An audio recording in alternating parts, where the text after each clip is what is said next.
बिस्मिल्लाहिर्रहमानिर्रहीम। अस्सलाम वालेकुम ख़वातीन हज़रात। हाज़िर व नाज़र साहिब जलाल व करम यकता व मेहरबान बेमिसल रब्बुल आलमीन के बबरकत नाम से आज की वीडियो का आगाज़ करते हैं। आज की मुख्तसर सी वीडियो में हम बात करेंगे दिल की शरियानें जो बंद हो जाती हैं, जिनको कॉर्नरी आर्टरीज़ कहते हैं, उस पर कुछ बात करते हैं।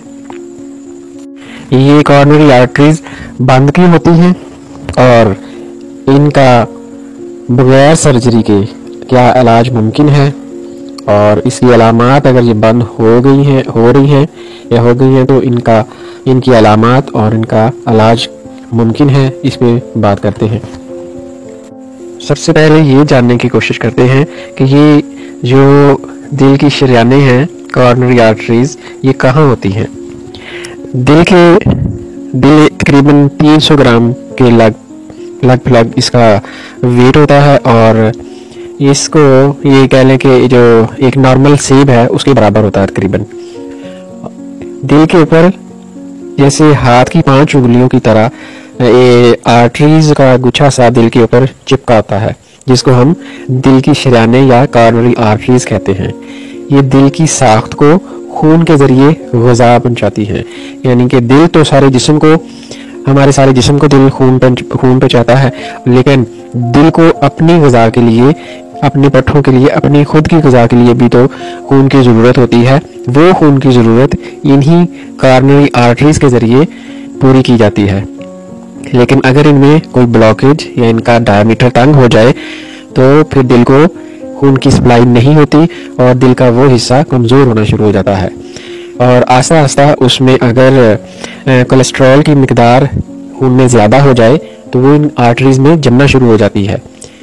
और इसके अलावा एक और वजह हो सकती है कि अगर कोलेस्ट्रॉल ना भी हाई हो आपके जिस्म में, लेकिन आपके दिल की ये कॉर्नरी आर्टरीज या जिस्म की बाकी भी जो वेन्स हैं वो भी तंग हो जाती हैं, इसको स्टेनोसिस कहते हैं।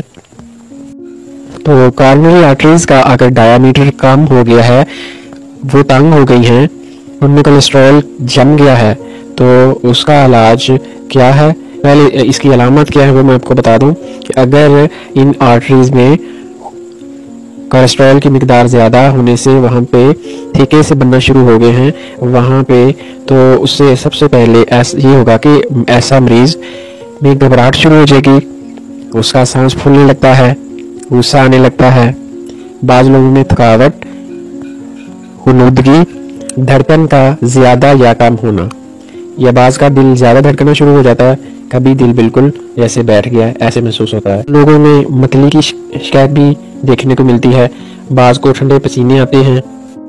अगर आपको ऐसी अलामात का सामना करना पड़ रहा है तो सबसे पहले आपको तशख़ीस करवानी है, डायग्नोज करवाना है कि इसकी वजह क्या है।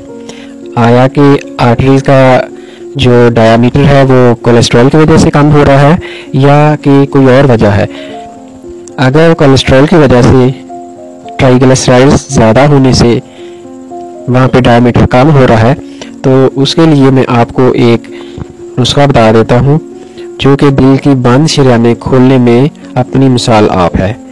तो इसको बनाने का एक मखसूस तरीका है। चीज़ें तो आम सी हैं, लेकिन इसको बनाने का और इस्तेमाल करने का एक अपना तरीका है जो मैं आपको तफसील से बता देता हूँ।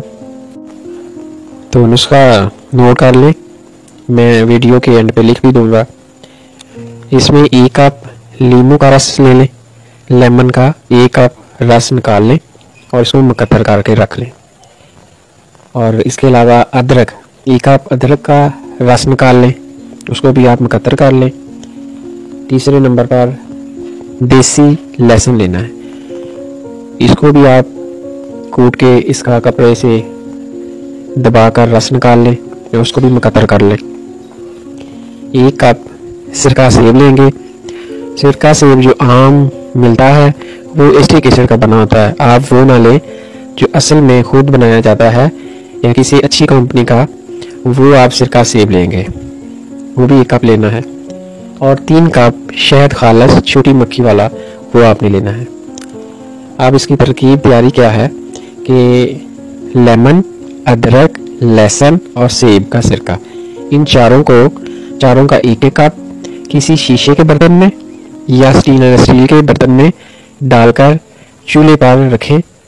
और जिस बर्तन से आपने इसको चम्मच से या हिलाना है वो भी आम मेटल का ना हो, वो भी या तो शीशे का हो या स्टील का हो। हल्की आंच रखनी है, इसको आपने पकने देना है।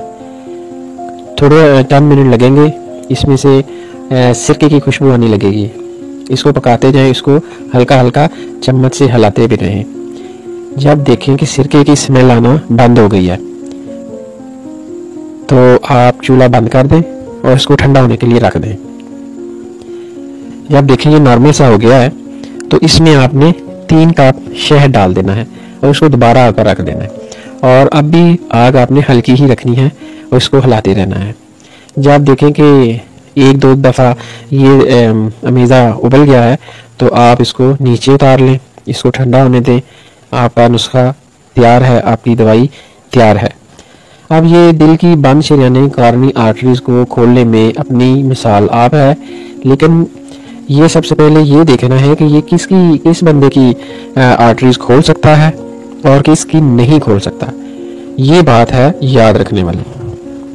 तो अगर तो आपका सिर्फ ट्राइग्लिसराइड ज़्यादा है, ठीक है, खून में बहुत ज़्यादा बढ़ गया है, इसकी रेंज 300, 400, 500 तक, बाज का 700 तक भी मैंने देखी है, इस तरह बढ़ गई है, तो आप ये शरबत, ये जो दवाई है, ये आप इस्तेमाल करेंगे तो वो खून में से ट्राइग्लिसराइड को साफ कर देगा, बिल्कुल नॉर्मल रेंज पर ले आएगा।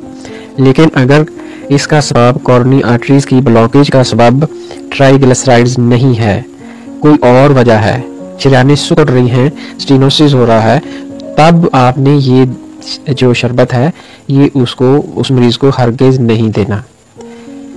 दोबारा सुन लें, अगर किसी बंदे की कॉर्नरी आर्टरीज, जिसको शरीयानें बोलते हैं, वो ट्राइग्लिसराइड्स बढ़ने से उनमें ब्लॉकेज हो रही है, वो बंद हो रही हैं, तो ये दवा इस्तेमाल करने से वो कुदरती तौर पर खुल जाएंगी।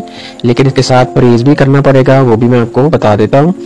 लेकिन अगर इसका सबब कॉर्नरी आर्टरीज का सबब ट्राइग्लिसराइड्स नहीं है तो फिर आपने ये इस्तेमाल नहीं करना, फिर आपको कोई फ़ायदा नहीं होगा। नुकसान तो हो सकता है, फ़ायदा नहीं होगा। ये बात आपने नोट कर लेनी है।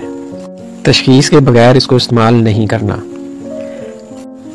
और इस सिरप के साथ, इस दवा के साथ इसका खाने का तरीका ये है कि 1 चम्मच सुबह नाश्ते के आधे घंटे बाद पानी में डालकर, 1 कप पानी, 1 गिलास पानी में 1 चाय वाला चम्मच भर के डाल लें और इसको पी लें। एक ही खुराक 24 घंटे में काफ़ी है। लेकिन इसके साथ आपने परहेज़ क्या करना है, इसके साथ बादी चीज़ें, आलू मटर गोभी नहीं खानी, चाय, सिगरेट, कॉफ़ी, अंडे, पकौड़े, ठंडा पानी नहीं पीना, ठंडे मशरूबात नहीं लेने, चावल, अरवी, भिंडी, दाल, माश, दही, बेकरी की अशिया, दूध की मलाई, मक्खन, बाजारी खाने, चिकनाइयाँ, केला, ये आपको बंद करना पड़ेगा। इमली आलू बुखारे का शरबत बंद करना पड़ेगा। कटी शराब नहीं खानी। और फिर खाना क्या है, इसमें आप दाल मूंग, पीले शलजम, मूंगरे, अंजीर, सरसों का साग, मूली और पालक मिलाकर खा सकते हैं। गाजर का सालन बना के खा सकते हैं। चुकंदर, हलवा कद्दू, घिया कद्दू, नमकीन दलिया, जौ का दलिया, आम का अचार, आम का मुरब्बा, पपीता, खजूर, खरबूजा खा सकते हैं। इसके अलावा फलों में शहतूत, किशमिश, अंगूर, आम खा सकते हैं और चीकू खा सकते हैं, सुरख बेर खा सकते हैं, गुलकंद खा सकते हैं और सफ़ेद अनार खा सकते हैं। गुड़ भी इस्तेमाल कर सकते हैं। इंशाल्लाह मिलते हैं नेक्स्ट वीडियो में। दुआ में याद रखिएगा। अस्सलाम वालेकुम व रहमतुल्लाहि व बरकातहू।